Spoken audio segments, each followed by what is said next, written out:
okay lang sumbatan natin ang mga bata. At nang alam nila, nung maliit ka, wala ka namang magawa, di ba? Nung 2 years old ka, halos hindi ka makalakad, hindi ka marunong kumain, hindi ka nakakaligo sa sarili mo. Ako lahat, di ba? Lahat ng sakripisyo. Pagkatapos pinag-aral kita, lahat ng pangangailangan mo, binigay ko. Tapos ngayon, anong ibabalik mo sa akin? Alam mo, wala namang masama. Ako man gustong-gusto ko ikwento lahat ng kahirapan ko habang lumalaki ang mga anak ko. At dapat lang alam nila. Pero yung pamamaraan kung paano natin sinasabi at sinasalaysay yung nakaraan natin, may pagkakaiba yon.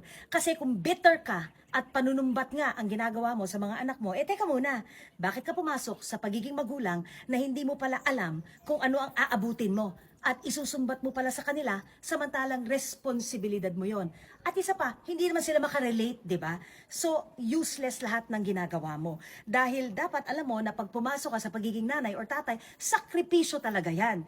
Ngayon, kung aalagaan tayo ng mga anak natin, pagka may sakit na tayo, matanda na tayo, susustentuhan pala tayo, abay, salamat naman. Pero bonus na lang yun kung aalagaan tayo, pupuntahan tayo, bibisitahin tayo. Pero kung hindi nila gagawin yun, hindi mo maipipilit yun. Pero huwag ka mag-alala, kasi ang mga anak natin, ibabalik lang naman sa atin kung paano natin sila tinrato, inalagaan at minahal habang magkakasama pa tayo. Think about that.